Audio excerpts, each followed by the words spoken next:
दोस्तों हमारे नए नए वीडियो गीत देखने के लिए हमारे YouTube चैनल को सब्सक्राइब करें और न्यू अप टू डेट से जानने के लिए बेल आइकन को क्लिक करें। मिक्स बाय डीजे हेमराज पट्टे।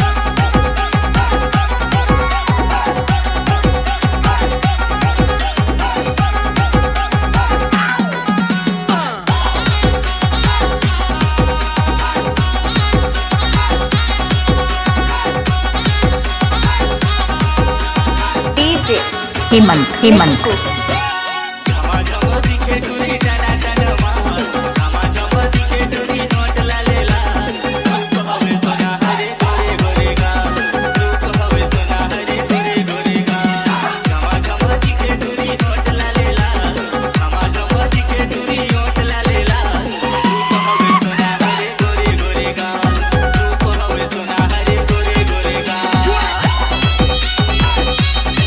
मिक्स बाय डीजे हेमंत बाबू।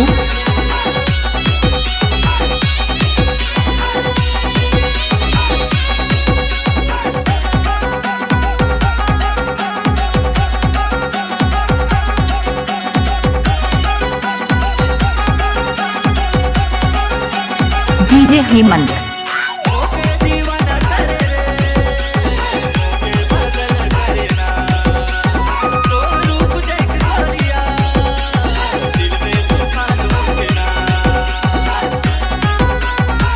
हेमंत डीजे एक्सक्लूसिव।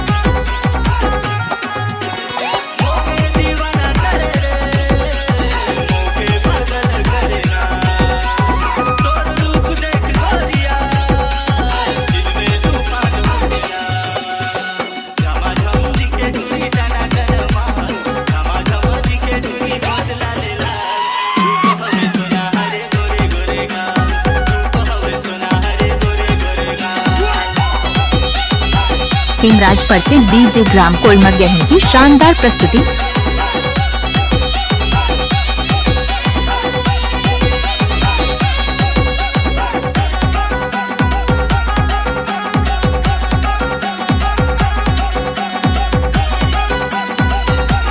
इलाका किसी का भी होगा धमाका, डीजे हेमंत का होगा।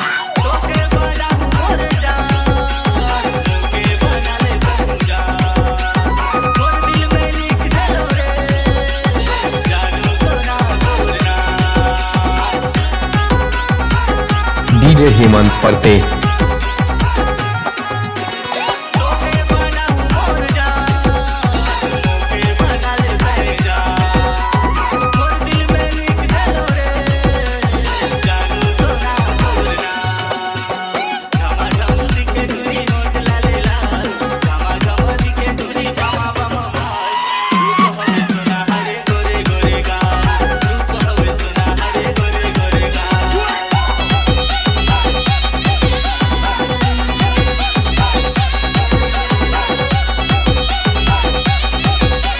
डीजे वाले क्या नाम है आपका?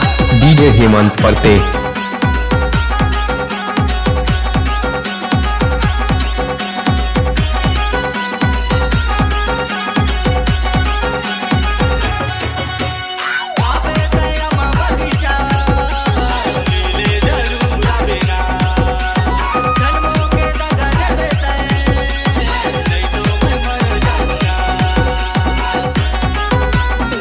मिक्स बाय डीजे हेमराज पट्टे।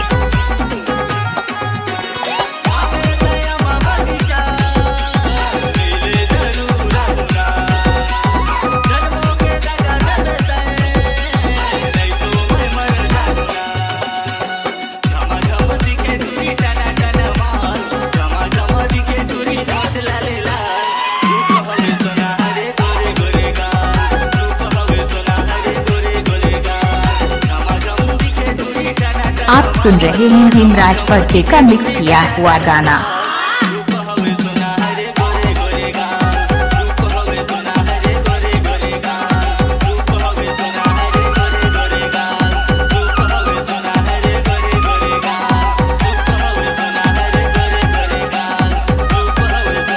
मिक्स बाय हेमराज पट्टे डीजे ग्राम Kolamgahan. Mobile number 6396056912। Contact number 99. हमारे YouTube चैनल को सब्सक्राइब और बेल आइकन को क्लिक करें। Mobile number 6396056912।